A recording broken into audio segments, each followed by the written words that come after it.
New year means new you. But for us marketers, that doesn't mean going to the gym or reducing our calories. So today, I'm going to walk you through the 3 changes that I've seen in the marketing world and how you can stay ahead of the curve. Let's jump into it.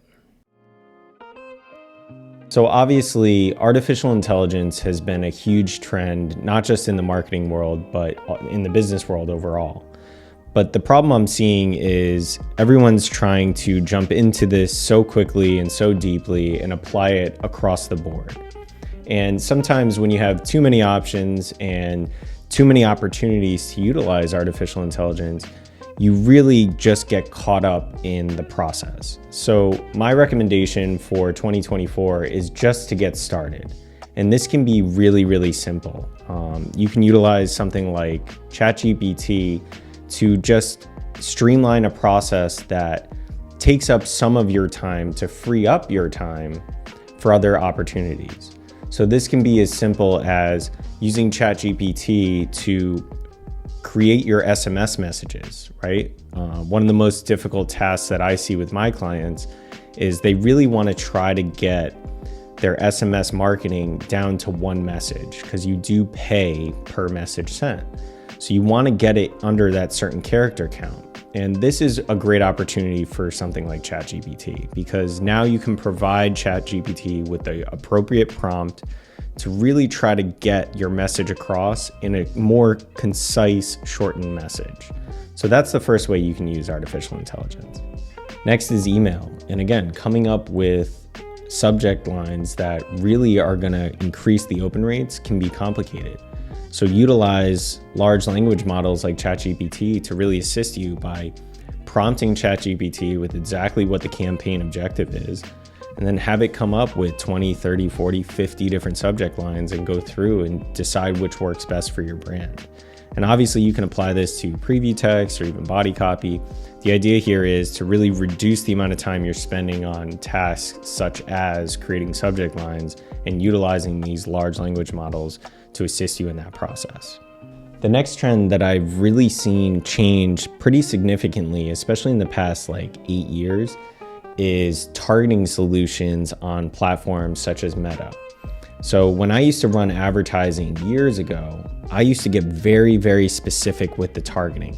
So I would go after, say, women between the ages of 18 and 35 who are interested in a vegan lifestyle, who are active, and purchase brands XYZ.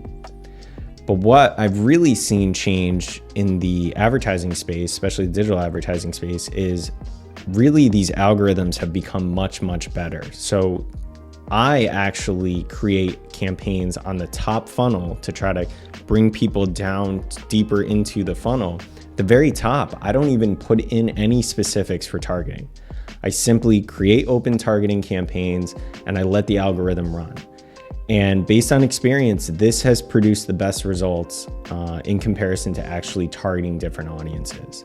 And this is really fantastic because it really cuts down the amount of time that you have to spend creating these campaigns.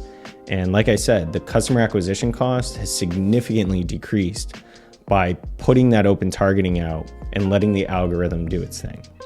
The last significant change that I've seen in the marketing space is with brand partnerships. Now, in the past, I used to take advantage of 10, 20, 30, 40, 50 influencers, send them product, ask them to review it, make a video, create content, and then utilize that content for my advertising campaigns. Now, what I've actually seen change is brands are doing this so often and they're utilizing so many influencers that consumers are actually starting to lose trust in any of this content that's being created by these influencers. The average consumer is getting much more educated on how this entire industry works. And really what brands are doing is they're utilizing so many different influencers that you're actually starting to see single individual influencers cross-promoting many different products. So if somebody posts about your product, you can go through their feed and you'll see that they'll be pushing 10, 15, 20 different brands. So that really reduces the trust in the consumer. So what I'm seeing is more of a pivot to long-term brand partnerships. So brands will only work with 3 to 5 different influencers, but they'll work with them over a 12-month period. And what this does is this allows the influencer not to just post about the headlines of the product, but show how they use this product on a daily basis, how they incorporate it into their lives. And really it allows the brand to build that authority with these potential customers. So my recommendation for 2024 is to reduce the quantity of influencers that you're using and increase the quality of the influencers you're using by focusing just on a select few and following them, having their followers follow along through this long period to build trust with those potential customers and hopefully making them convert. So I hope you utilize these strategies. I hope they work for you, and I hope that 2024 is the best year for your business. I'll see you in a week.